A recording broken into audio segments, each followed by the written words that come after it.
stand for the pledge of allegiance.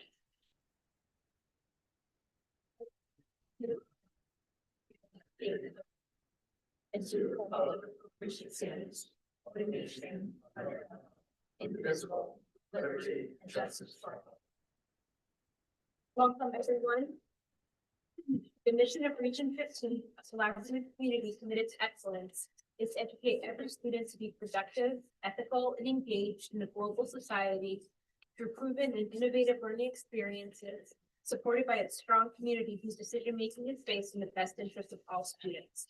We'll start with our student representatives, Ms. Victoria Delto, and Ms. Liza Murphy. So over the past few weeks at Opera, we've had various events where the students have opportunities to meet and bring the school together. For example, we had the club fair, which is where all of the student-led clubs at Opera are brought to the students and you can join any of the clubs. And then we also got the student website updated, and it helps make the student information more accessible to students, and it also makes people more involved with Opera. And then we also had last Friday the progress reports for the first quarter where students see their grades. Yeah, so over the past couple of weeks, we've had our first POMP Senate meeting, which is a group of the student representatives at Pomp Rock from various organizations and clubs. And they come together to promote the school initiatives, which is for this year, Connect, Inspire, and Empower. So over our first meeting, we've all connected, we've all met each other from the different clubs. And we've started this group last year because we had realized that a lot of the clubs and organizations were having trouble to either promote their ideas and activities, or even, there was a lot of overlap between the two different clubs and all the clubs around Pomp. So this is a good way for the clubs to kind of talk to each other and, create events together and unify Pomp. And then we also have had Pack the Stands. So that's free admission and for students and teachers. And it kind of encourages school spirit around Pop Rock and kind of bring everyone to support the sports games, and we'll probably carry this through the winter and spring. Great. Thank you very much. Appreciate hearing about what the government's doing. Thank you.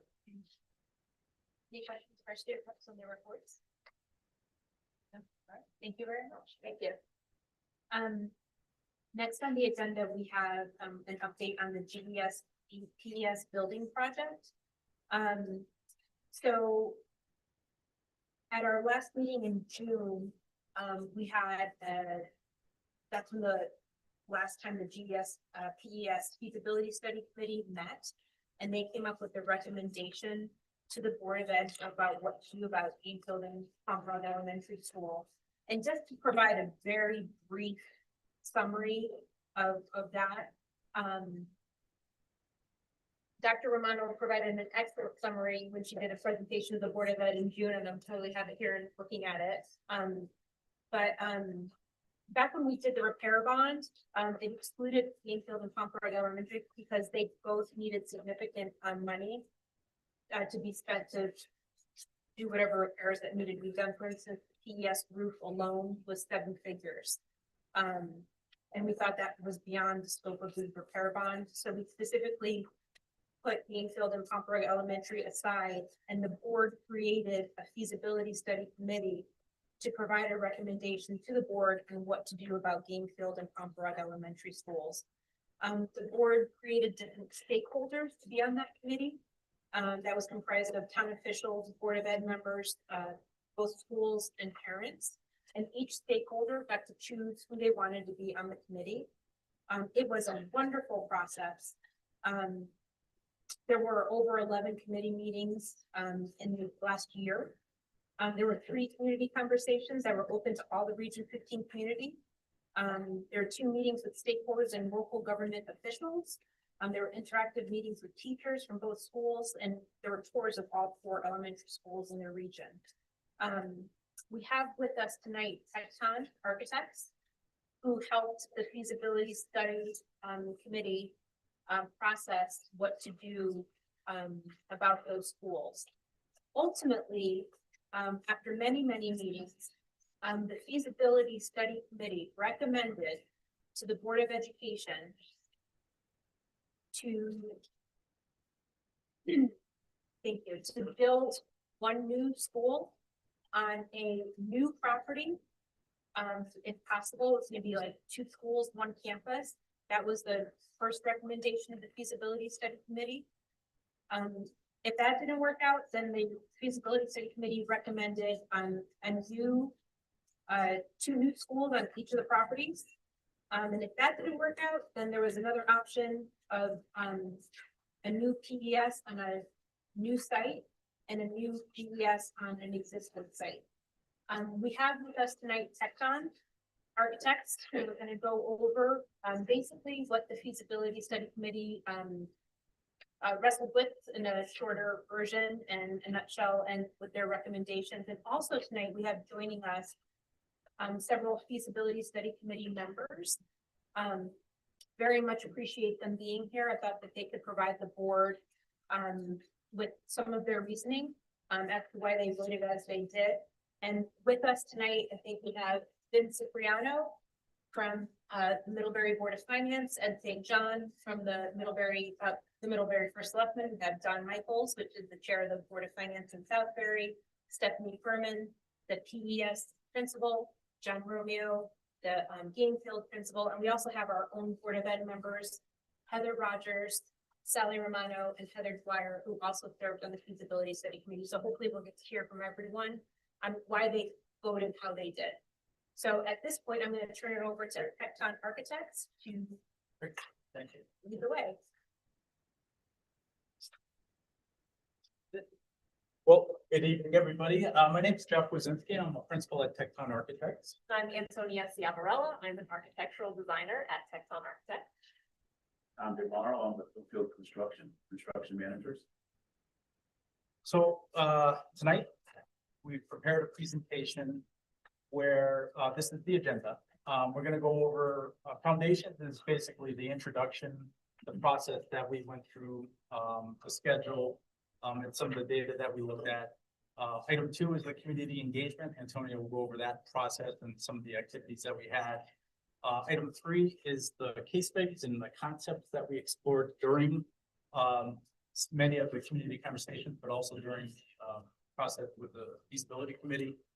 And then we're going to land on the preferred options and have a roundtable discussion. So what we're going to try to do as best we can is kind of summarize 1, 2, and 3 plus 8, and spend most of our time on the preferred options. Our last meeting in June, since that point, we had a few other meetings to update some of the programmatic requests born out of that meeting in June. And we have some revised and updated numbers based on that feedback. So away we go. So the team, we just went through our introductions. For many that have been following along, have seen the slide numerous times. Believe it or not, Tecton, I believe it was October 26th, 4th. Yeah. At the end of October last year, where we interviewed with this group and were hired to begin this process. We then started, it was really 3 major steps. We collected some of the existing conditions, walked through the buildings, understood the physical condition of the buildings as well as the programmatic needs in each of the facilities. Then we spent some time looking at benchmarking the program itself, program development, understanding how you use the building, what are the challenges and opportunities that exist within that. And then the green portion of that schedule, we spent a majority of our time developing those options. And along the bottom, you'll see the various different meetings that we had, whether it was with the working group or with the ESGS studies committee themselves. And then we had a total of 3 community conversations and a couple of think tanks, 1 at each school. So a lot of engagement really helped shape some of the options and planning that was along the way. This list here is if you were to decide to go to a next step. The next logical step is so we'll start thinking about the grant application process to support. So this list here is a simplified list of 10 items, 10 major items that would really need to be completed as a part of the grant application process. With that comes a schedule. So during our community conversations, during our feasibility meetings, there was discussion about completing our assessment basically by June, early fall, with the absence of the break in summer, and then look at what it would take to submit the grant application. Now, just as a reminder, the priority grant applications are due June 30th of every year. So what we did is the first four on the top left side are some of the early due diligence that you would want to complete early on, October, November, December, kind of into early next year, in order to set you up in pretty good shape for if you wanted to submit a grant application this coming June 2026. Possible referendum in May. Again, all of this tentative, but if you wanted to submit a grant application for 2026, this is likely the schedule that you would want to follow for this process. So zooming out a little bit, the macro schedule, if you will, is if you were to submit a grant application, these projects, and you've seen this slide before, take anywhere from about 4 to 5 years to complete from grant application all the way through to construction completion. So if you did follow the schedule, you're looking at, for the most part, no matter what option you land, whether it's 1 or 2 schools, if you build this school simultaneously, you're looking at basically a 2030, fall 2030 construction completion. So you have about 1.5 years design time.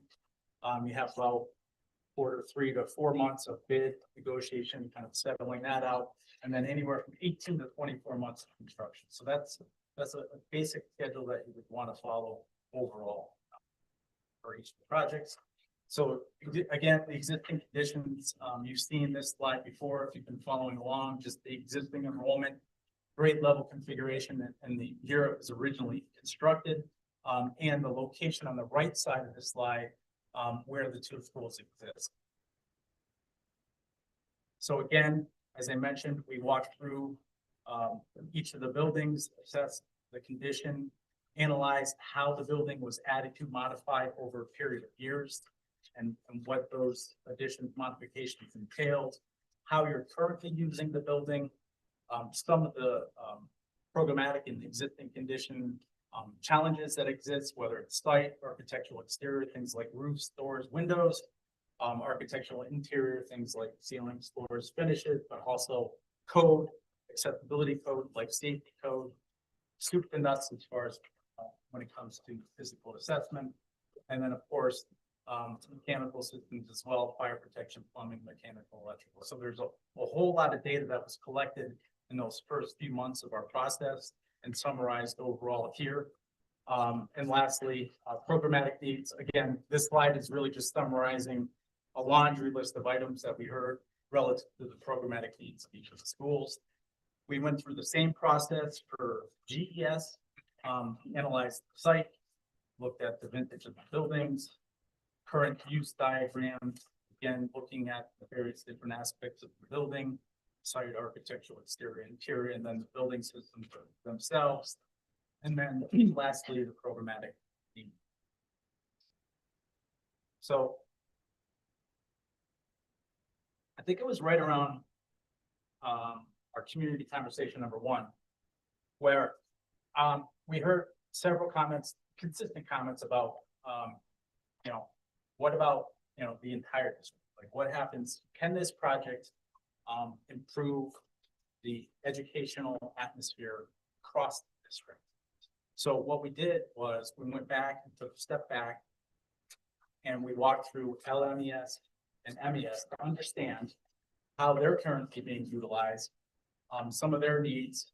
And again, we were originally charged with GES and PS, but if there's a way that we can come up with an option or options with GES and PES that would help alleviate some of the concerns or improve the educational environment at the MES and MES, we should do it. So we'll explain that later when we get into the options. So we did walk through the buildings. We did sit with the principals. We did interview and understand how the building's currently being utilized, understanding needs programmatically. Again, modulars are on this building as well. So capacity seemed to be a consistent theme across the regional school district. And again, similar structure of physical conditions and then the programmatic needs, all summarized again in multiple slides and a more detailed presentation. And we did the same thing for MES and understood, again, the site constraints, how they're using the building. Again, I believe pretty much all of your 4 buildings that we looked at all have in one building shape or form modulars attached to their buildings for space, capacity, program.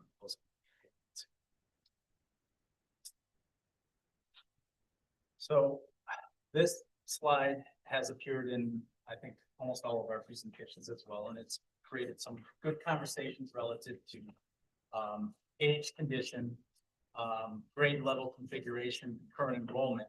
And there's a term called allowable area from the state. And the allowable area is an important term to recognize because it basically is a formula taking your highest enrollment in 8 years times a square foot per student. And what that's telling you is the state's going to reimburse you on a certain size building.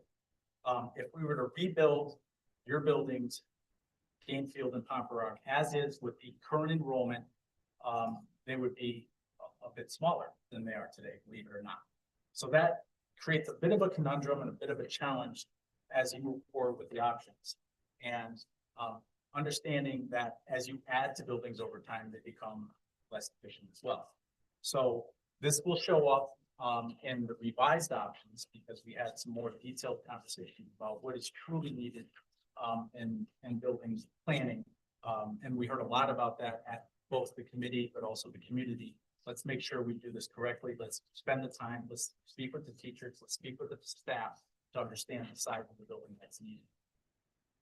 So the next couple slides are not our work, but the demographer's work, MP planning, and I believe they're working on some updates. I saw a density map that we'll look at a little bit later, but long story short is the left side of this slide, the black line is past tense, the right side is projected.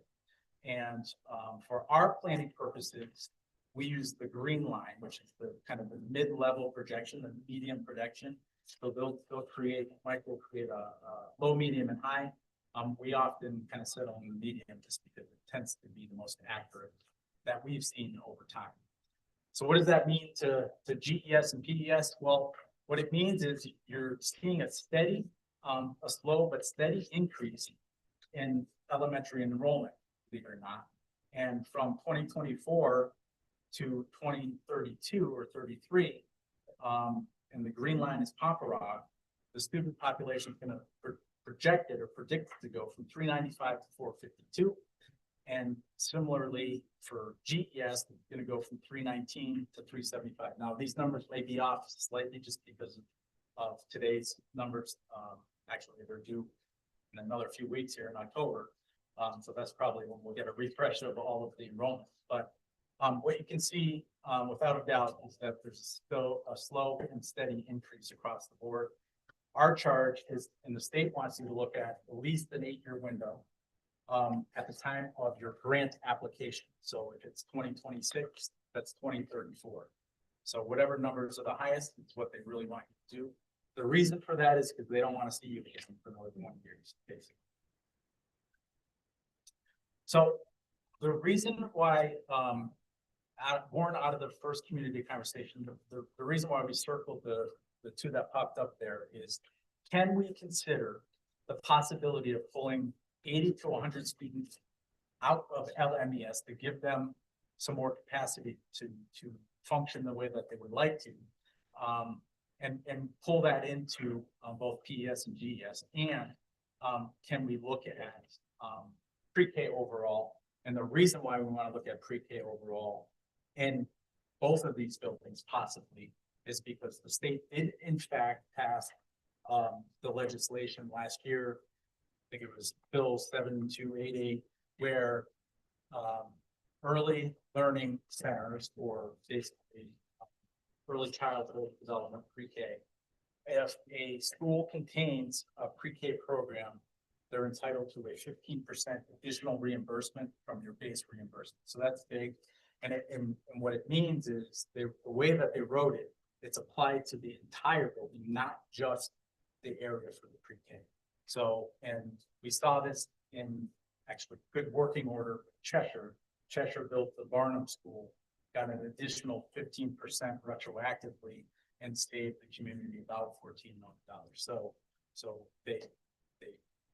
this was kind of somewhat rumor, I think, at the last in June when we had our meetings, but this is in fact not the case. Yep. The 15%, so in other words, if you have the pre-K, you're gonna have more teachers and more everything else.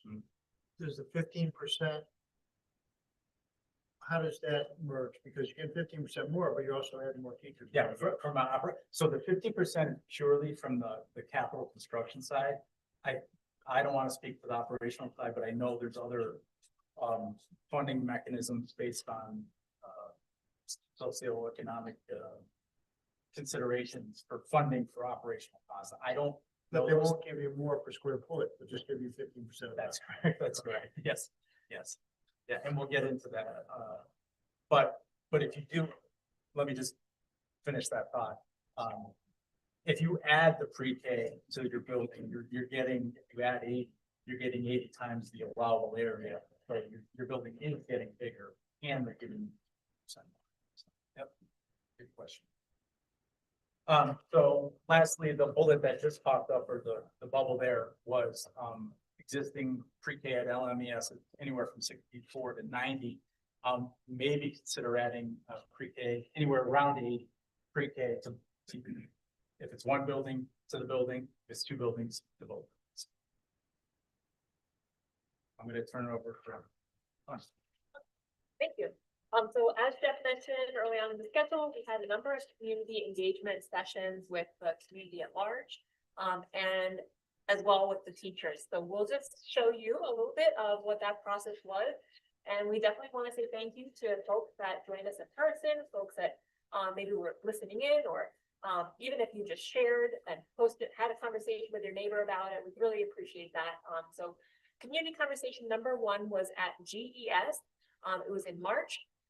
And graciously, they hosted a building tour as well. So folks that joined in person got to go on a tour of the school and actually see some of the things that we talked about in person. The major topic of conversation that I wanted to focus on here at community conversation number 1 was that looking district-wide and this sense of really having a pride in your small town and in this sense of culture and community that you guys have really built at the district. And then at community conversation number 2, we moved to PES, and they also generously hosted us on a building tour. So again, folks could see these buildings in person and experience them if they hadn't been in there before. We shared 2 case studies that we'll also share with this group tonight. We looked at Madison and Lane, and we shared those because one was new construction and one was renovate as new. So we wanted to give people a sense of what both options could look and feel like. And the major takeaway from community conversation number 2 was really about this sense that we should be looking outside to Connecticut, but also outside of Connecticut for some precedent examples of what other folks have done, what research is out there, so that we can really learn from that and apply it here at home. Each community conversation had a Mentimeter as well, so we got some live polling data from the group that was there. So this is just some of the research, the homework that we got from community conversation number 2. We went back, gathered the data to answer questions and brought that to the next conversation. So we just wanted to leave that here so that folks could start to see what the nation is doing overall and what Connecticut is doing overall, so you can get a sense of, the vintage of your buildings, for example, is on par with what we see as an average age for buildings nationwide. And a lot of folks are pursuing this new construction option. So there are some parallels with your thinking and the broader thinking. We also just wanted to leave this research resources. Lots of people said, based on student experience, based on academic achievement, based on sustainability, what's the research say? So we talked through that in the session itself, but we just wanted to leave this as a resource for anyone who wanted to dive deeper.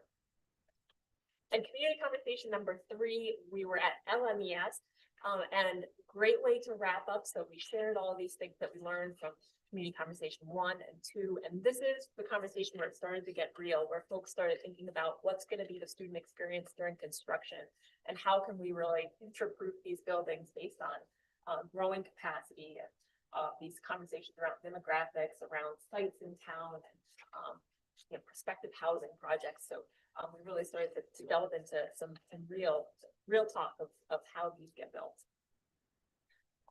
And again, some questions here for, broader plan for pre-K as we spoke about, general thinking big around enrollment capacity. Programmatically, this is where I think that the seed of that conversation started, that we should think about not only how we teach today, but how we want to teach in the future and build our buildings accordingly. And maybe that means there is a delta between what the state says and what we want, but so be it.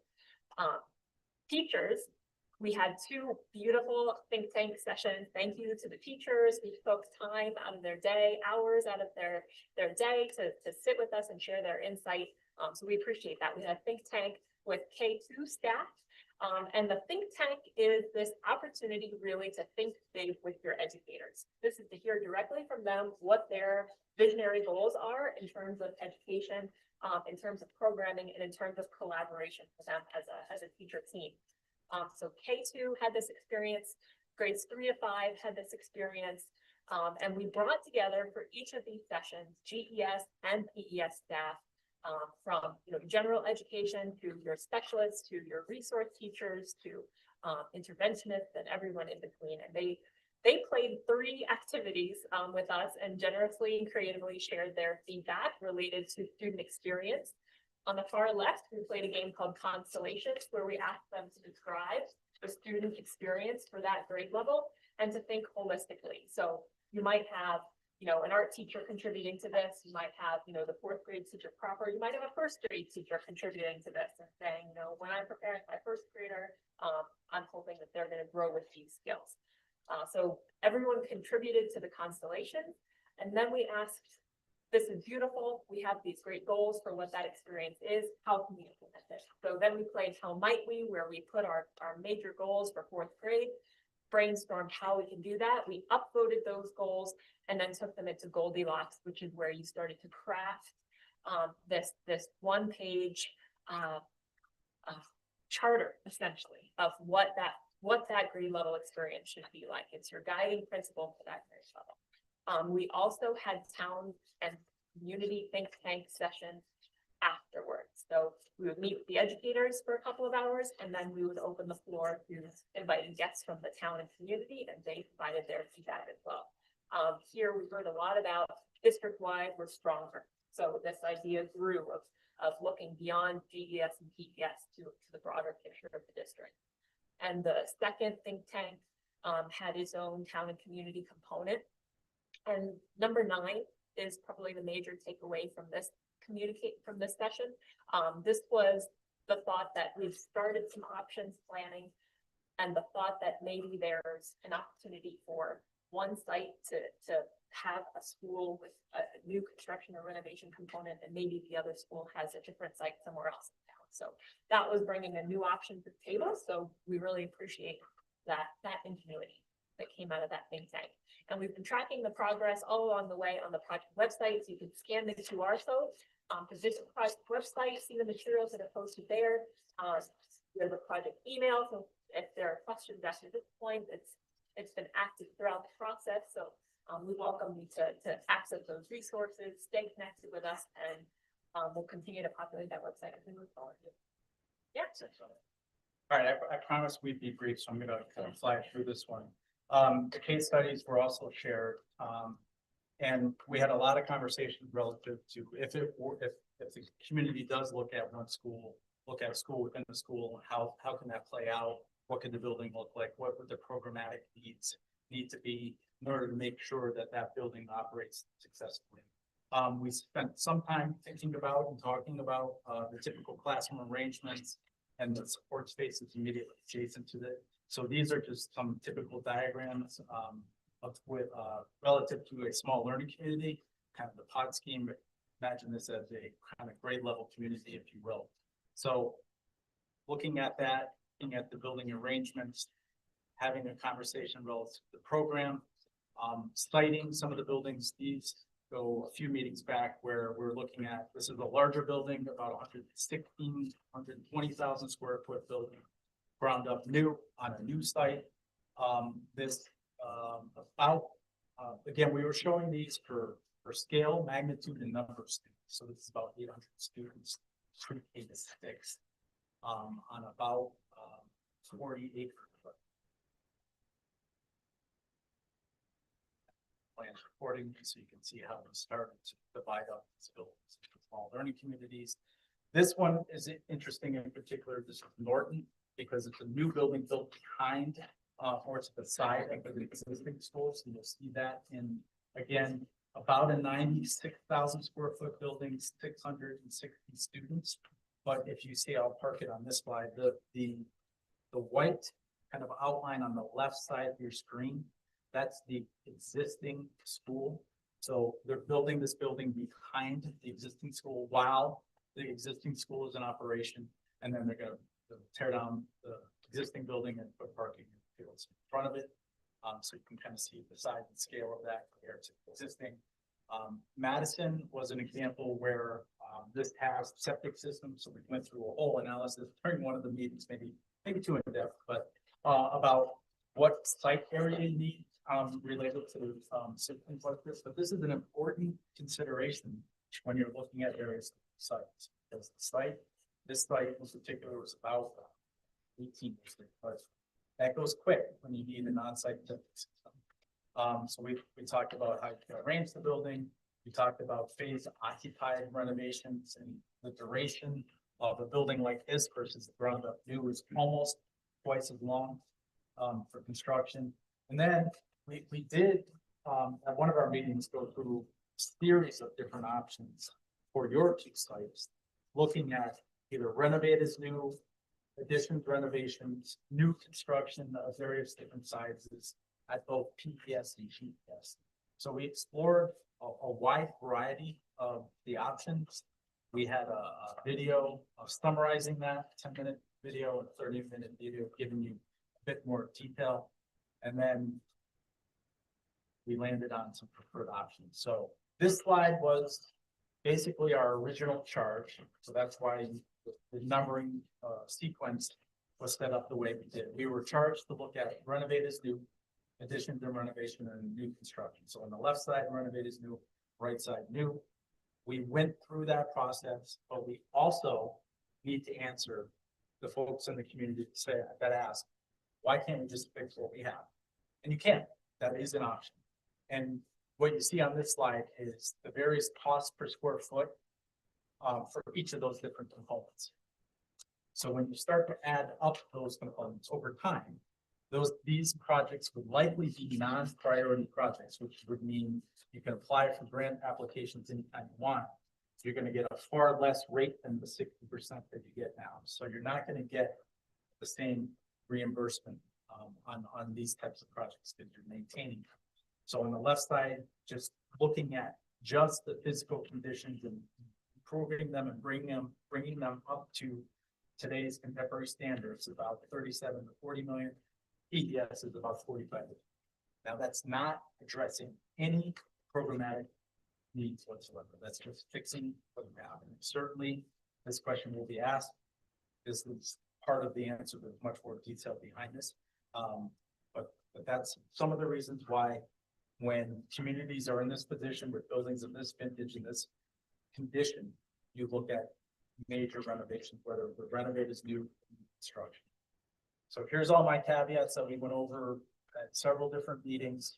The state has published rates for whatever reason in July, but then they revised them in August. Good for RSD, they actually went up a few percentage points. So as it stands today, in August, the current published reimbursement rate, your base reimbursement rate for renovate is new is 49.29 and 42.50 for new construction.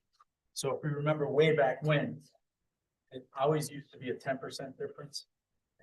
It's no longer. We still think you can prove that new construction is just as, if not more cost effective. So we think your base rate's gonna start at 0.29%. Renovate is new, you just basically cut the whole building. Yeah, okay, right, basically right down to, yeah. It's building, site, infrastructure. So we went through this process and I can certainly go back and answer these questions, but I don't want to drag it with discussions, but we did have an in-depth discussion and we had a chart showing kind of the pros and cons of all of these options, the renovations, whether it was just as it exists today, combining them, trying to combine them at GES site, trying to combine them at the PES site, and then renovating each school for the increase of enrollment. So we did look at a whole host of options for renovate as new, and to be quite honest, a combined building at either site is just not, it's very difficult. Nothing's impossible. It's very, very challenging. So that's why most of those options kind of came off quickly. Do these numbers include the state reimbursement or not? They do, but you'll see, so these numbers can and will change depending on side scope and schedule. So this is cost to RSD 15, and I'll show you the reasons why things went up or down as we go. But this is the cost to the regional school district. Yeah.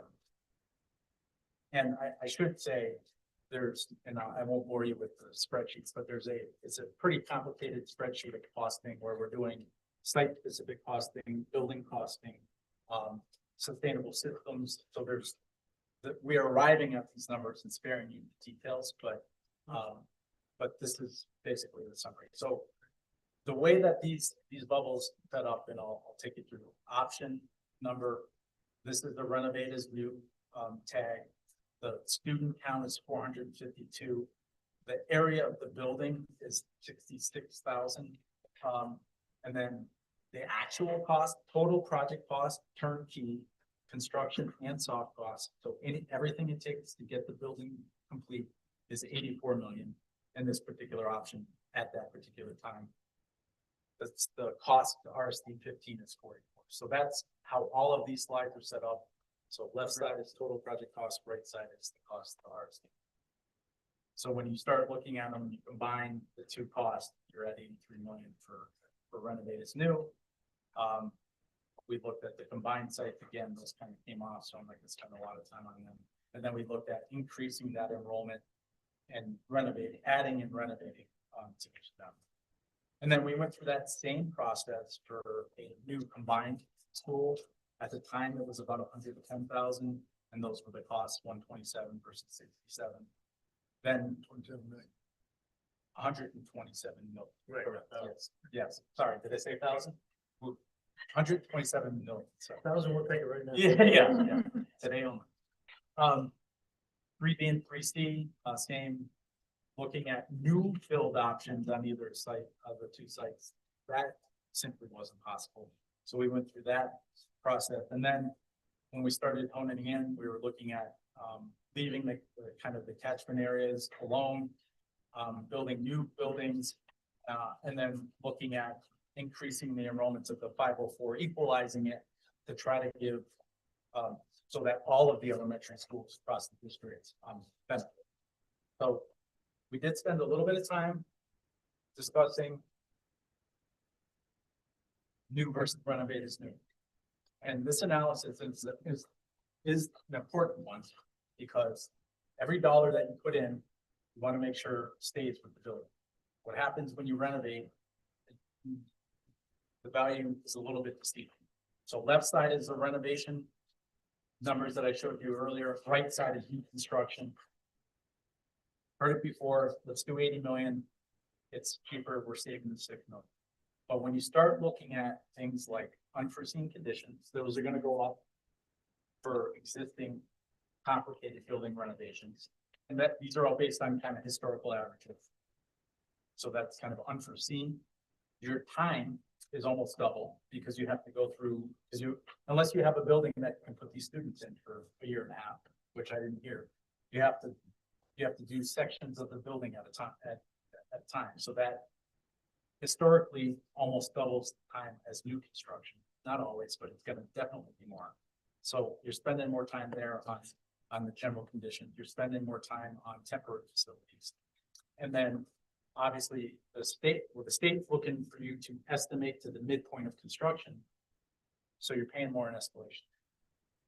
So when you start thinking about the value of these things, you just need to look at the best value. And it's quite all right to do renovators new. I'm not trying to push in either direction. Our job is to show you what the benefits of the equation. So the committee had a variety of conversations at our June meeting about things like disruption, the space, what you're left with, what's best for the students, educational space, quality of it, core facilities, long-term. So we landed here back in June, which was 3D, which was a combined school at 1,008 students. That square footage went up to 134-ish. So now we're talking 147 million. Cost to RSD 15 was 78 million for that combined school. That would require about 15 acres of usable land, so a pretty good site. 15 acres of usable land is probably more like a 20 or 25 acre site easily. In this town with the topography, it's a bit more challenging. So then we looked at 4B, which was, can you build on PES? Can you build on GES? A new school, either to the side or to the back, and we think you can do it. The buildings would be, at the time, we were talking about 70,000 buildings. Each of those would have cost, and the reason why they're a little different is because of different site costs, different building demolition costs, because they're different. So they're slightly different, but one's 86 million, one's 80. The cost to the district is 87 million. And then on 4C on the far right, it's just kind of an alternative to 4B is, well, and we heard a little bit about is PES more valuable for some other use? And if that's the desire of the community, we've heard some comments about traffic and things like that. If that's the desired plan to find another home for that school and rebuild kind of in the back or to the side of GES, then that's what this could look like. It's a little less because you're basically leaving PES as it exists and repurposing. So that's where we were in June, and what the ask was at the end of that meeting was to let's go back and make sure, have the conversation programmatically. Let's make sure that these buildings function in the optimal way. So what we did is we went back and dug into the details. And again, I don't want folks misunderstand. This is the next level of programming. This is not an educational specification, but this is trying to get the building to I'll call it a right size for your district to teach the way that you want to teach. So the buildings do a little bit more for the combined building. So it's starting to put you up in that 160 range, 165 range. And then when you look at individual buildings, you're up in that, and I'm using ranges because I think there's some tightening up that could happen in either direction here. About a 90 or 95,000 square. So we had those conversations. There certainly needs to be more conversations, but this is kind of where we landed. Just for those that are, and I'm certain that folks on this board are interested in class sizes and ratios. This slide here summarizes the general academic, the typical classrooms, each of those options. So that you have that, somebody should ask, because oftentimes folks will say, well, if you combine schools, that means you're gonna have double the students. That's what these programs, as far as ratio class size, calculate out to. So when you go through all of that, and now add the 15% reimbursement. But the hit for the square foot overage is you're over the size of the allowable area. So what the state is saying is basically, I'll give you 61.79% for the area that we say the building should be built to. You pay everything else out of pocket. So in the two school scenario on the left side, they'll pay for 70,000 square feet at 61, call it 62%. The district is paying out of pocket about 25,000. So the effective reimbursement rate is about 47. So it just, it either, I think that's the most effective way to communicate.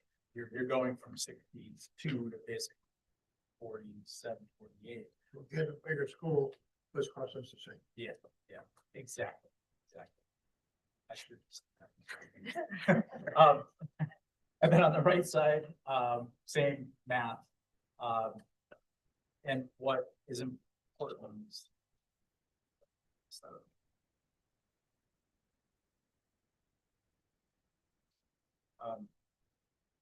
on the bottom right, you start at 49.29, you add the 15% for pre-K. The next layer that we need to do is there's another 15% for dedicated specialized education components to your building. Basically, the state wants you to not outplace specialized ed. So the detailed backdrop contemplates the special ed components at that additional 15%. And that's reflected here. So I know it gets a little confusing.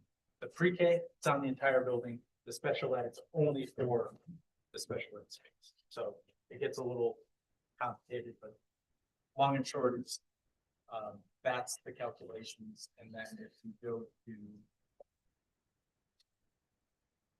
to the summary, again, left side is the combined school, right side is the two new schools. So left side is 1,008 students at about 165,000. Right side, it's 504 students at about 90 to 95,000. And so the costs have been updated and the reimbursement updated for the most current that we are aware of. So, so that is the calculations. Not one more layer, and I promise I'll be done. That is playing by the rules, not asking for special legislation for a space waiver. Some communities will go for space waiver, and that's this next slide. So the only thing that changes are the numbers in the top that says for space waiver. So all that's doing is making the entirety of your building reimbursable. It's been done. Again, I'll use an example. Cheshire did it for both of their buildings. In the old days, you used to be able to fill out a space waiver and work with the state. Our recommendation is if you want to pursue this, you would have to get in contact with your representation, and our recommendation is go through special legislation because that is the thing. The unfortunate thing is, not unfortunate, but one of the items that would need to communicate clearly with the community is if you were to do that, that can only happen in this next spring session. That may be after, depending on what this community wants, it may be after your referendum. It could be retroactive. It's like a caveat. So none of these costs take into account buying and selling land. Correct. So we tried it, and I'm going to go back to the without the space land here. So we didn't include land acquisition, nor did we include the land disposal if you were to move out. So those are two items that you have. think about. And if land acquisition is required and it's not town-owned property, you can't get reimbursement for it. It just needs to be part of the grant. So I know that was an awful lot of information, but hopefully, we're here to answer any questions we have, and I'll break it down. Thank you, Jeff. Appreciate it. I think now we're gonna look to the feasibility study committee people. Can we go to the slide that has 3B, 4B, 4C? Like basically the recommendation of the committee? Yeah. And, you know, would very much appreciate, hearing from committee members, feasibility study committee members as to why you voted as you did. So the feasibility study committee voted unanimously, which was great. I thought to add explanation and color, it would be great to have the feasibility committee members explain. And Mr. Romeo, since you're kind of first on the left, I thought I'd call on you first. If you want to say something, you're welcome to. If you don't have to. But You're right that it was a unanimous decision, and I don't know how many hours we spent together, but many, many hours. I think it's challenging to kind of summarize that in just a few sentences, but I would say that the representation on that committee was very diverse. We had teachers, we had parents, we had community members, we had elected officials, just pouring through all this and really putting their heart and soul into trying to understand the issues. And it just came out very clear that combined building was the way to go, and we strongly supported it. Can I ask a clarifying question? Are these ranked? So I saw a no from the committee member and I hear a yes from the chair, so. So 3D was the first option, that didn't work, then 4B, that didn't work, then 4C. So they recommended 3 options. Full disclosure, if they're the recommended three recommendations, I didn't realize they were ranked. I wasn't at the June meeting, I was traveling, so thank you for the clarification. Charlie, do you want to say? Yeah, I mean, I agree with what Mr. Romeo said, that we all agree that the combined, larger school with a hazard-based would be best, get some economies of scale, and really looked at the whole district, so alleviate some pressure in the other schools. But it'd be great to get a preschool on the South Berry side of town too, for some equity. We just think we need to find that property is what we're worried about. I'll speak as a finance guy. For me, the first thing to decide was the significant savings between renovate and build new to begin with. Are they worth the difference? And 2 things. Back of the envelope, some work I've done, shared with a few people, but it needs a lot of scrubbing. For a few dollars a month for the average home owner, it's a no-brainer that you should go for the new. When you look at all the advantages of new, all those green dots and then the red yellow dots, they're significant and they're important when it comes to education. This is more about education than money, but money needs to be considered. So that was the first thing for me. And the second thing for me is when you look at that sheet, one big new school was the less expensive option. It's got its problems, nothing is easy. But even then, the differences between these various options, again, we're talking less than $5 a month for the average homeowner. And you have a 30-year bond, that's one thing about that. So that's how I came to my decision. The key thing was the money's no significant difference, and the dots talked about education and operation. Thank you, Mr. Michaels. Mr. Stanhope. I'm gonna speak to a different reason than John's. The thing that really cued my interest here in in participating in this group and hoping that I could offer something is when looking at the age of both these schools, be very honest with you. We deal with this every day of the week. Those schools are very outdated. Gainfield is pathetic, doesn't meet ADA requirements. I think that's the first thing we gotta sell is the need. That's number one.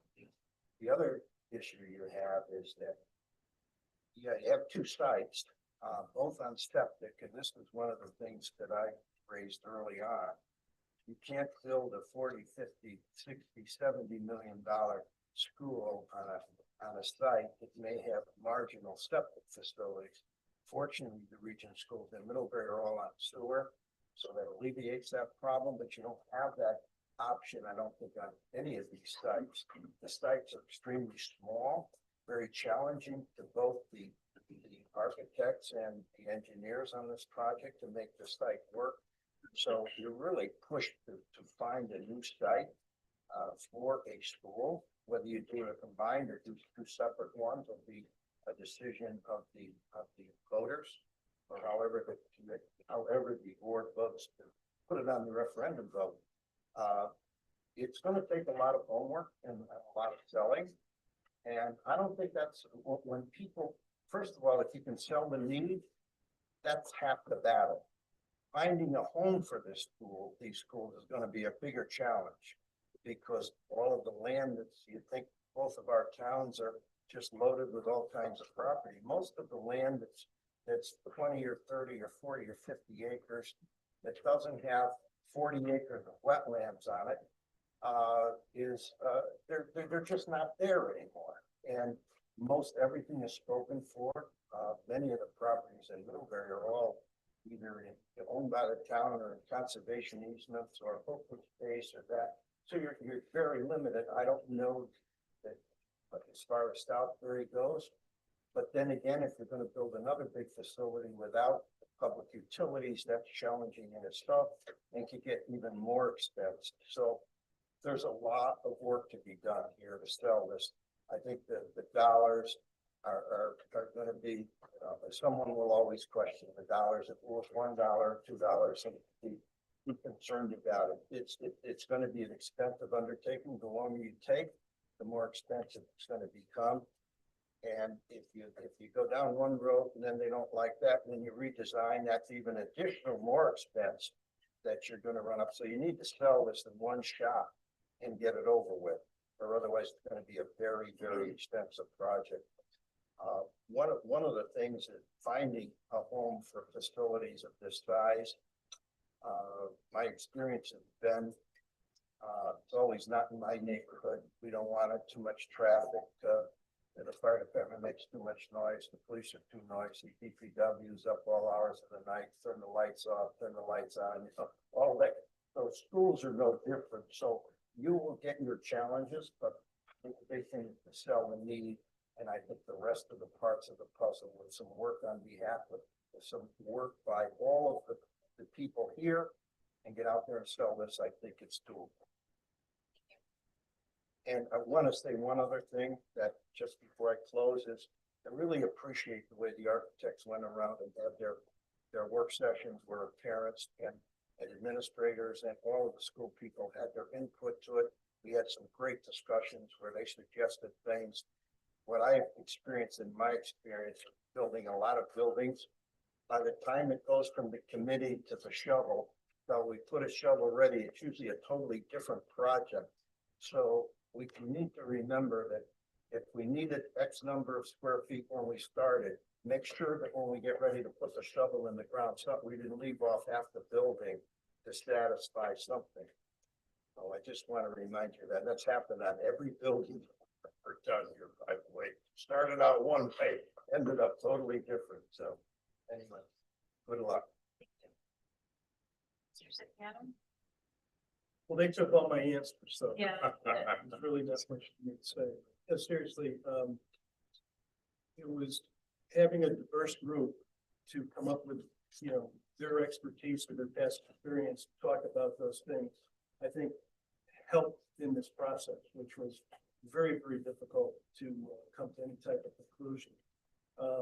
And, some look at the finances, some look at, where whose need, children need. The bottom line is this is something we have to do. And, it's gonna be a pain point for the residents when they vote, but it's something that has to be done. And, I think we did enough diligence on this. We have, we came to a, unanimous decision on what we thought was the right way to go, and hopefully, it gets approved. I mean, we can't look back. We just have to look ahead, and what's the right thing to do for children and help the teachers and the community. So, Thank you. We also have a statement from Jason Andrews. He was a parent from Pump Rock Elementary, who served on the feasibility study committee. He wanted to be here tonight, but he couldn't, so he submitted a statement, and I'm gonna have Mrs. Rogers read that to the board. Greetings to the members of the Board of Education, Superintendent Smith, Joe Martino, and audience members. My name is not Jason Andrews, I have feelings for him. I am a resident of Southbury and parent of children at both Pomfrog Elementary and Rochambeau Middle Schools, and have been a member of the PBS GES Feasibility Committee over the past year. I hope to have been able to attend in person, but I'm traveling for work and will instead be watching remotely tonight. Thus, this statement for your consideration. As a member of this committee, I've had the honor of considering future opportunities to provide suitable learning facilities for the children of Region 15 to learn and grow over the coming years as we evaluate the future of both Pomfrog and Gainfield Elementary Schools.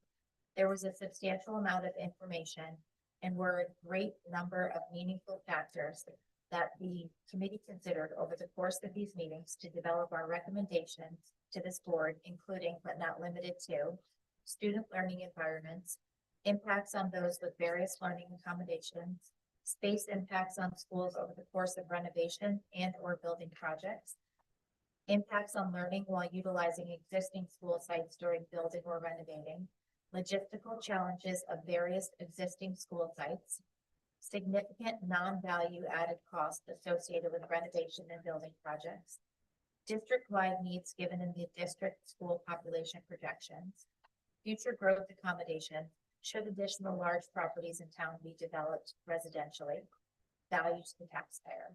Considering all of this, my observation is that the best option in front of us is to build a new school complex consisting of 2 schools at a new site designed to accommodate district-wide needs with accommodation for a preschool program. This would provide optimized learning environments for students in this district without encountering the limitations in the use and development of the existing properties. This option would also be fiscally responsible and enable us to design any future school complex to be adaptable to accommodate the future growth of this community should it be needed in the future. While property selection is a challenge, I wholeheartedly believe that this direction is prudent and in the best interest of both students of the school district and the taxpayers of our respective towns. Thank you. In regards, Jason Andrews. Thank you. And I want to open it up to the board members who served on the committee. If you guys want to say anything, I want to put you on the spot. Want to add anything else? I'll just go for it. Go ahead. Yeah, I did appreciate the group and the discussion. I appreciated the different perspectives. I was happy with the process. I felt like you really dug in and looked at everything. Happy with the guidance from you guys as well. I'm glad that we included all of the elementary schools and to assess for overall needs in the whole district and didn't just focus on the 2 at hand. I thought that kind of led us in some interesting directions, especially when it comes down to reimbursement as well. So thank you. I don't know what to say that hasn't already been said, honestly. But I just want to echo that I did appreciate the process. I did appreciate all the feedback. I appreciated everybody who showed up to these community conversations and said their piece about it as well, because I think we did get some very valuable feedback from those. I would hate for anybody watching or anybody in the audience to think that this is the bookend and then we're just going to go build a new building now. There's a lot of open questions here about what the possible property might be that we're looking at. And then on top of that, there's you know, we have some ideas of building design, that Tecton provided, but we don't have an actual building design. So I would just, urge the community to stay involved and stay engaged, and keep on top of this process, because I do think there are gonna be lots of opportunities, to guide this process going forward. Yeah, for me, I agree with everything that's been said. I think that one thing I would just want to add was what I really appreciated was that there's no perfect option. There are several different options and they're all dependent on different things. But what I took away from it was really just the strength of our teachers and our administrators to make it work. Wherever we end up, Mr. Roman, I think it was you who had experience at a very large school and a much smaller school, and that I don't think we're going into it blind. You know, I think we're talking about other districts and the difficulties and successes they had, and I think we have people with experience in teaching in all various settings. So I think that while there's still a lot of things to figure out, I just feel very confident in the staff and teachers we have kind of going into that, and the level of detail. We have music at the end, and I mean, I just felt like there were a lot of things that were brought up and a lot of things still to bring up, but I just wanted to underscore my confidence in the people involved. And Josh and Joe, I know you guys are on the committee, you're not voting members, but you were on the committee. Did you want to add anything?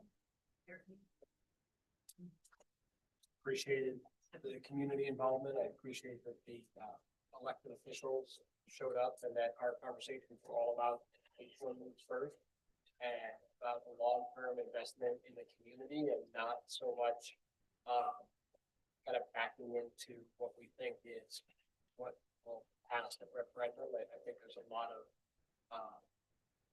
buildings that have been engineered based on efficiencies or limitations that 10 years down the road don't have mechanical, don't have other structures in them because they were cut out of the building design. And while we will face some of those decisions, and the one that Jeff did a nice job explaining tonight is that our schools are already bigger than kind of the state formula, and that what we should start with is what we need structurally and educationally, and not necessarily building just to a formula. And that was echoed by everybody on the committee. That will be our biggest challenge, regardless of where and what we build. And I just appreciate we're starting from kind of a one set base of common goals and understandings. Yeah, echo Josh said, the building at the margin of the state is key, and being other places that build kind of to that square. The cool part and the sustainable part gets past state percentages, that's where I think you really build a sustainable school and a sustainable structure with enough space and need to have in the future. That's getting into the state parameters. I think is kind of the easy part. Building it a little bigger or better, where it gets really meaningful. So the board is not voting on any of these options tonight. I just want to make that very clear. We still have work that we have to do.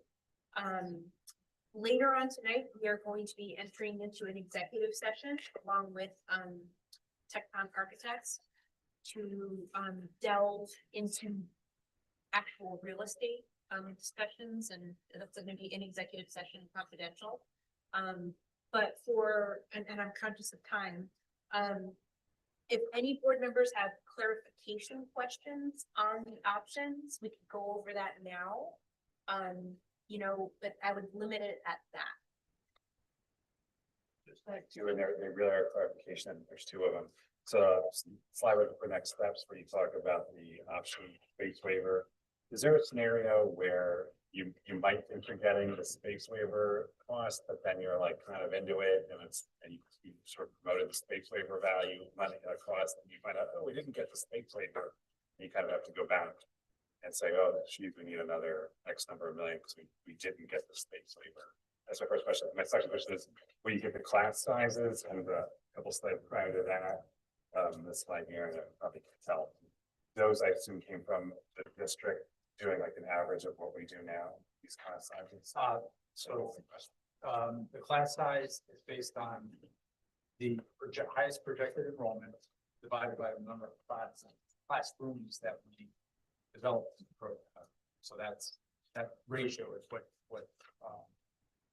is being proposed currently. The space waiver, just because of the timing. There's many different ways that you can kind of, craft, the referendum to be clear. But there's no guarantee to get that. And our recommendation again is to go through special legislation, which is for a space waiver, which is this spring session. So I think you have to be clear with the community, and it can be written in a way that, should you get the reimbursement, it applies. So we've been in that position, before. Thank you. Just to piggyback off the last night's question, because I think Mr. St. John said, we build it, we've outgrown it, that's how we build it. Would those class sizes, classroom spaces have any wiggle room? Or if we did get a huge influx of more students, based on the numbers that are here, is that something that I'm putting on the spot, so you can come back to us with that? Yeah, I guess it depends on what that influx is, what you consider, the number of huge be. So it's sized for that highest enrollment. There's capacity in the building to accommodate more. We can kind of do an analysis to kind of give you a better handle on should you see an enrollment of this, that's what the ratio would be. That's the simple scenario that we provide to you. And I will say that through the program development, there's other spaces that oftentimes we will design a room that can be flexed between two grade levels, so that if there is a bubble of some kind here, which often there is, the building has that flexibility to, so you don't have to rearrange the entire building, and building can be flexible. So I can point those out in the program too, what those things. Yep. This may be too specific to be clarifying, so you can cut me off, but when I looked at that, like 9 classrooms of second graders, like I started to get palpitations, like, oh my gosh, what is that gonna be like when the kids are in the hallway? That's a lot of, are there ever schools designed where it's sort of like two, almost like 2 schools in one, but where the grades are, where you don't have all of like the entire grade together, but rather it's sort of like an integrated K-5 school and a school, but you share the economies of whether it's a cafeteria or gym or whatnot. Yeah, many of the contemporary elementary schools use small learning communities that have just their grade level configuration. So it's kind of almost like middle school design being pulled into elementary school, so you have the small learning communities that you don't have to travel through another grade level to get to the shared spaces, the cafeterias, the gymnasiums. So the idea of time, distance travel in elementary schools, we're acutely aware of that, and you'll see in even some of the diagrams that we included, it sets up well so that you can. Most of the buildings that we're seeing for this grade level configuration are 2 stories. Also, that also helps with. I guess my question is actually the opposite. Like, is there a benefit to having a smaller community in which it's K-5, and you have some of that in between class, that sort of grade, multiple grades interacting with one another, but divided into 2, almost like a. You're saying, okay, so the grade itself. Yeah, like almost like you had 2 K-5 schools, and you were either, in school A or school B, but you still shared the economies and sort of in one building, but you had the benefit of, I'm thinking of a lot of things to do with like the cross grade, and some of the benefits of also it not being so overwhelming to see kids in other grades, and some of the benefits of the in-between grade. We have, I have to think of some examples that I can share, because I think for the most part it's not in the opposite. I was just curious. Yeah, that's a good question. I'll do some homework on it. Yep. You clarify the question. I just want to say excellent presentation. Thank you. Question about the proposal to move some students out of LMES. If it's 80 to 100, sake of round numbers, let's call it about 20% of the LMES population. My question is, what is the current breakdown of Middlebury and Southbury students currently at LMES? And was that recommendation based on trying to separate that school into only sending Middlebury students, or would there still be a mix of Southbury and Middlebury students? There would still be a mix, but there, the whole Southbury students who would allow more students like from the MES region, and create release of some of the space freshmen in MES would be shifted, kind of small redistricting where we shift some students in LES, we shift some Long Meadow students. And then a clarifying question, Chair. So, I think one of the bigger issues that I think I'm understanding you don't want to talk about tonight is the size of the school.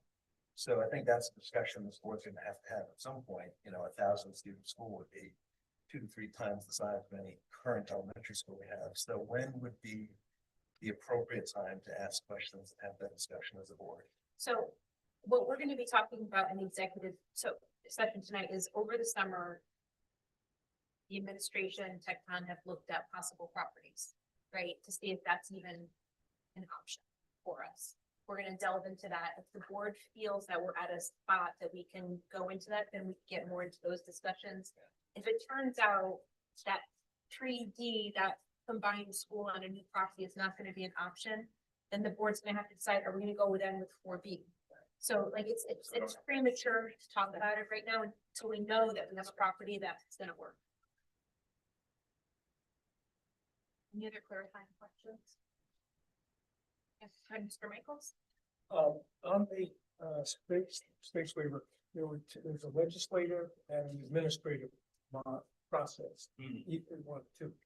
Do either of those require a change in the building design, or are we just dealing with money reimbursement? It would just be reimbursement. If that's the case, if the timing becomes an issue when you can do something in May, I suggest you consider building the building, designing the building, put it to referendum without the statings of the waiver, because you don't, one, you don't know it. And two, commit that if you do get the waiver, you don't spend the money on additional stuff. You build what you design. We had this before with the school project decades ago, where there was extra money, and rather than returning it to the taxpayer, so to speak, other things were done with it. Right. And that is a store point. Right.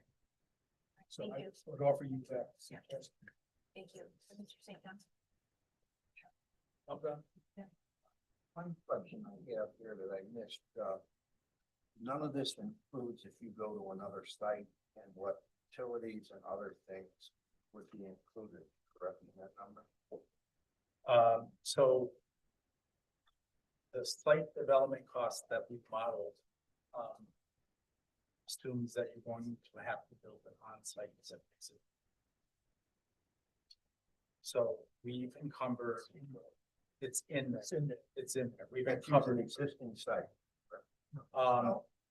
We modeled it for any of the new sites as well, yeah. So, I think that was the best way to capture the cost, because it's on site. No capital costs as far as land purchase. Or No land acquisition. okay, as any improvements that might be required.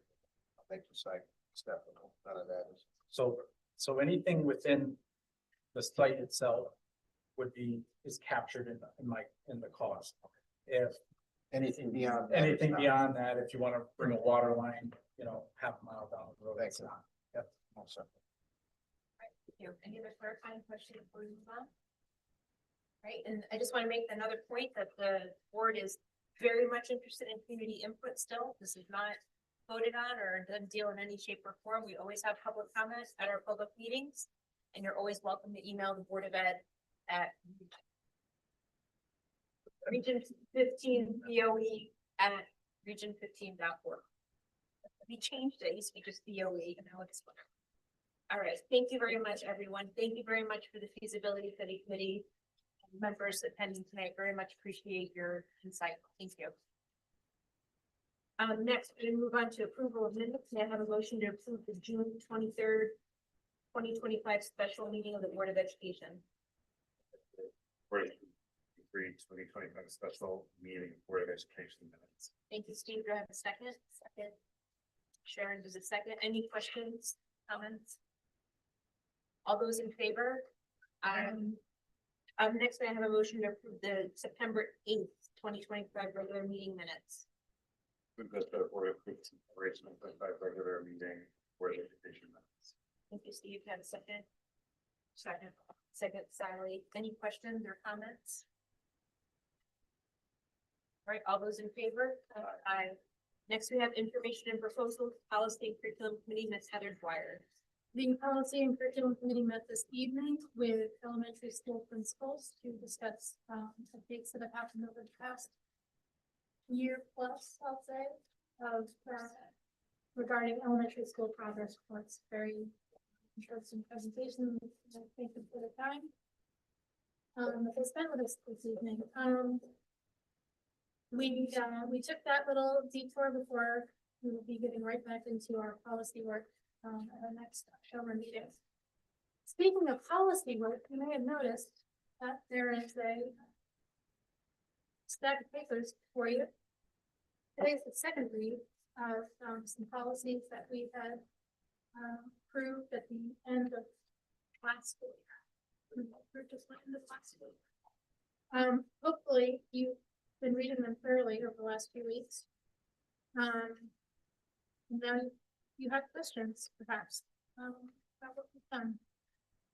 Any questions? Otherwise, we just follows on some clarifying work we did with 1330 and some of the 5,000 policies we reviewed. Perfect. Any questions? I have one question, I'm sorry. We had a lengthy discussion about those students or families that have students that they're doing like pay to play or they're participating in sports, getting like a family pass. Where is that in all of these discussions? We talked about that at a couple of meetings back. I think we had talked about the concept of that. We didn't put it in policy. It wasn't part of the policy. But I do think it's communication that families get when they sign up for sports. Okay. But that was implemented. That's what we heard the students talk about Pakistan, where we different sports were giving kind of a theme holiday to kind of encourage that conversation. And in the end, decided that we didn't necessarily throw a budget around that choice, and so that would be a discussion for us to have later on this year. We'll present the budget. Okay. Are you asking about if you have multiple students? Yeah. So there's currently a family cap.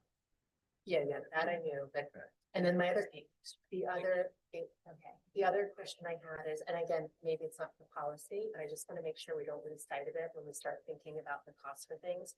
There was a big differential between the concept of high school versus middle school, what people are paying for. So we could talk that another time, not on this agenda. totally agree. I just want to make sure we don't lose sight of those two talking points, because I think it was healthy discussion when we originally talked about the need to revise this policy. Oh, the use of school facilities. If we never have actually spoken to it about those components since. So we had a lot of time on this policy. We had, I think, what was it, like sprint? We had all these conversations. I feel like it's gotten to a good place. But for me, there's two components that were very prominent in that conversation that we've not really revisited. So it's not really a question about the policy. It's more of an ask that we don't lose sight of those two components. Just a question. Pakistan's fee holiday, is that like senior night, stuff like that? So the idea would be that it's not necessarily tied to the specific senior night. There's just have one Tonight. I feel like it's Friday night. Tonight it's in pro soccer. So the idea is again, we didn't budget the fees, those gate fees pay for the referees. I want to say 40,000, but I don't remember, don't quote me on it. So the conversation was to build that in, that is not contained in the school use piece, but it has not been forgotten. Okay, thank you. Any other questions from this slide? Okay, we'll move on to the finance committee. Ms. Cavallo is not here tonight, so Mr. Martino will be doing finance committee. The finance and facilities met on September tenth.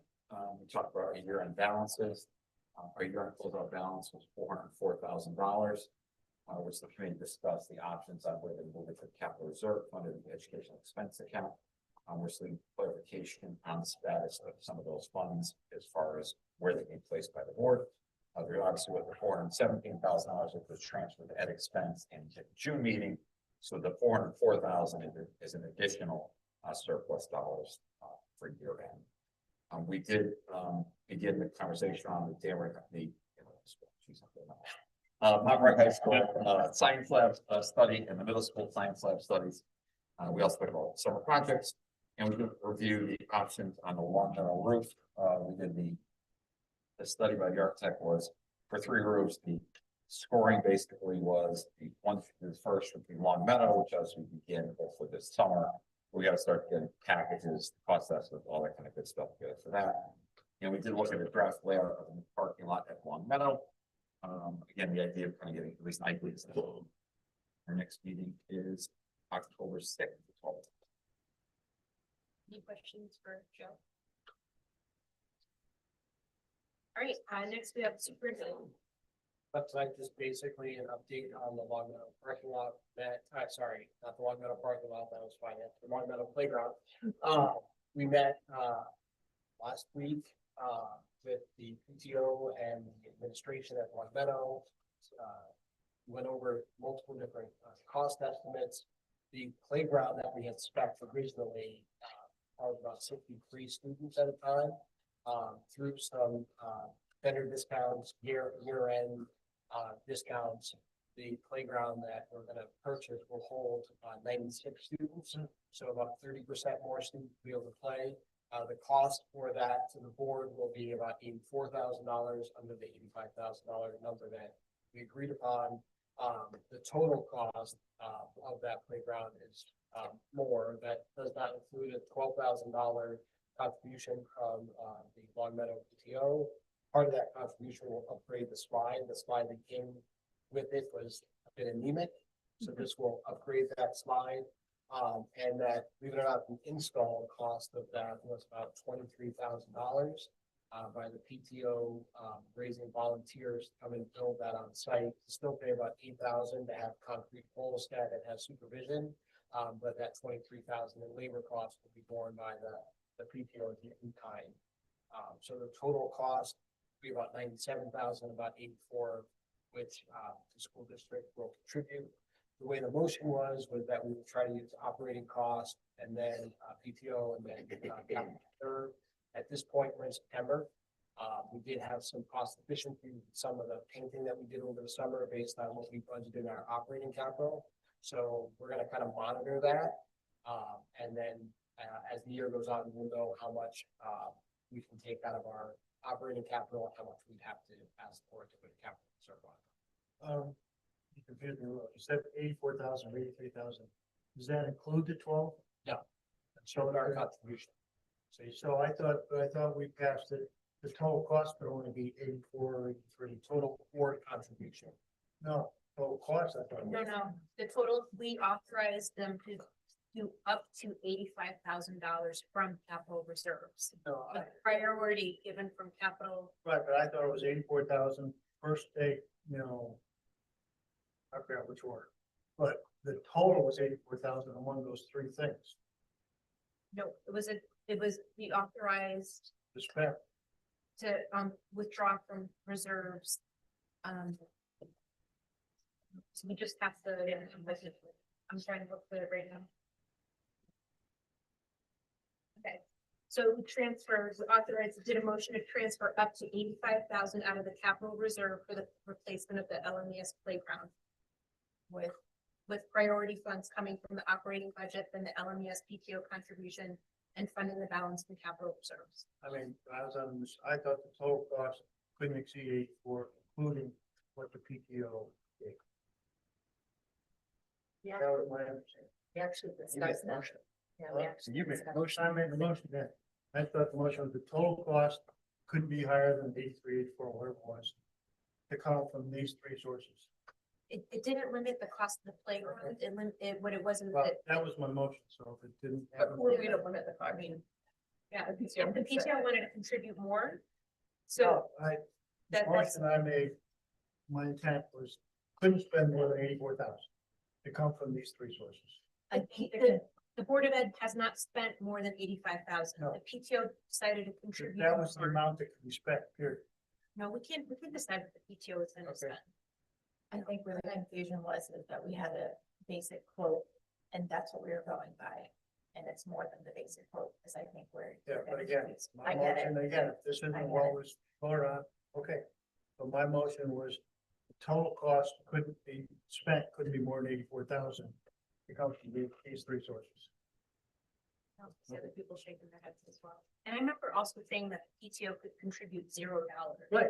Right. But still, it could be 84 as a total, whether they gave $1 or $100,000. That's where we landed. Yeah, that's where we. No, it's been 90 something. No, we did, we spent 80. No, 90 some thousand was spent on the, But we just say what the PTO can or can't, I mean. so that wasn't the. I'm also just motion, gonna say that wasn't there's a spent. huge difference between 60 something and 90 something Okay. students being on it, and that class of 105 suddenly Yeah, it's- now has space. a lot And more if climate the other space. part goes, we are not in a spot where it's like there's no playground. Like you bought a structure that was 30% larger that's gonna stand for 30 years. For no more contribution than. I'll just say, given the confusion at the table, I do think, hopefully we never have to have that kind of discussion again, but if we do in the future, it's helpful to have the information in advance. And I know some of us are saying, can we delay this? So we can get the other quote back, so we know what we're actually, authorizing here. So, I would prefer to continue to work that way, and, it didn't save us, we ordered it last week, so it saved us a matter of days, not weeks.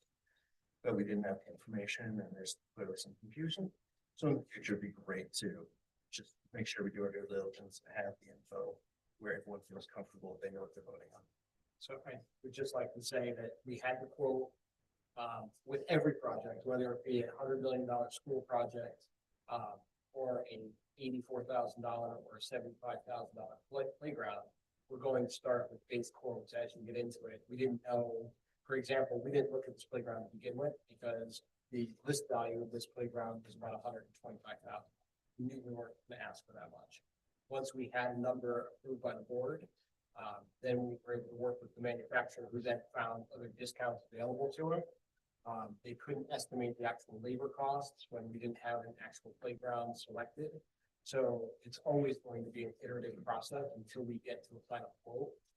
And so I do think that as a learning process, as a board, if you want us to spend $75,000, then that should be the discussion that we have. If you want to authorize up to an amount, then I would just ask that the administration have the authority up to that amount and not to exceed. And I'm happy to provide as much information we can at the time, but for example, our painting estimates that we gave for the finance committee for our summer projects came in less. Like it's always going to be an iterative process, and we're always going to work to get most equipment or the biggest project done for the least amount of cost, especially when we're looking at equipment that has a 30-year life expectancy. We're going to try to maximize the amount of food that can play on it and the amount of dollars used as efficiently as possible. If there's a way that we can create a process that provides that information and some authority within some kind of flex space, then I'm happy to work towards that. Took us about a week to even, by adding the twisty slide, they actually go to the director of sales at Burke because they broke apart slide set. And basically the package we were getting was under one, I'll call it a promo. And when you added the slide, it threw it into the non-promo pricing. So even that took about a week to get a finalized quote out of them from the last part. Just to comment, I think there was a lot of discussion about what the expectations are for what the board provide, or the region provides versus any kind of icing, that PTO can contribute to. I just want to call out, I think the PTO is pretty awesome that they are putting forward these funds and the parent volunteers that are gonna make this happen. And at the end of the day, we approved $85,000. Or we would go into the capital reserve, and the fact that they're able to maximize what the students are getting. And they're paying for it, I think that they are amazing. That requires a big thank you, and we should never, ever, ever expect that the PTO should be paying for a playground for our students, and I think that that's really important. So thank you to the PTO. And actually, Middlebury Elementary PTO is just wrapping up the most musical piece that they put on theirs. That was about, I think, 18,000 they just spent on their playgrounds. And we did the swings, which is a special ed modification that they just did. The bond. Yeah, a lot of playground action. Any other comments on the playground?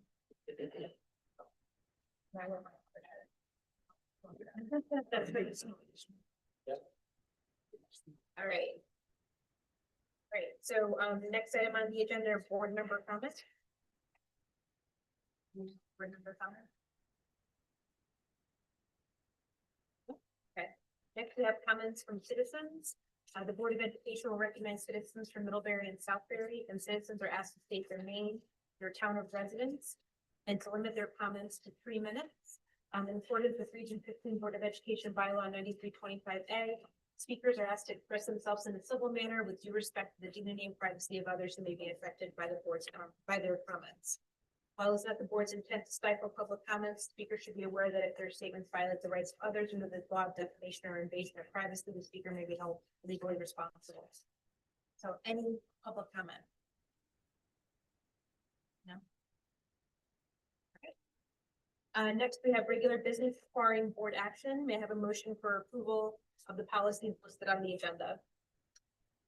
Move that the Board of Education, upon recommendation of the Policy and Curriculum Committee, approve policies number 1330, use of school facilities, number 5125, student records confidentiality, number 5125.11, health medical records, number 5131.111, conduct video surveillance, policy number 5145.2, private student speaks and distribution of written materials, and 5145.12, search and seizure as presented. Thank you, Heather. Do I have a second? Second. Thank you, Steve. Any discussion? Questions? All those in favor? Aye. Any nays? Any abstentions? All right, it's unanimous. Thank you. Next, we have announcement of future meetings. On Monday, October 6th was the next finance meeting at MI Day, and at 12 o'clock. Monday, October 27th, PNC meets at the high school at 6:30. Also, Monday, October 27th, we have our next regular Board of Education meeting at 7:30. May I have a motion to move into executive session? Move that the Board of Education motion to move that the Board of Education go into executive session for the purpose of discussing possible acquisition of real estate and to invite Superintendent Smith, Mr. Martino, Mr. Rosinski, and Ms. Ciavarello. Yeah, from Tecton Architects into the meeting. Thank you, Heather. Do I have a second? Second. Second, Sally. Any questions, discussion? We have a 5-minute recess. Let's go into executive session as to the motion first, and then we'll vote. All right, so, any discussion or questions? No. All those in favor? Any nays? Any abstentions?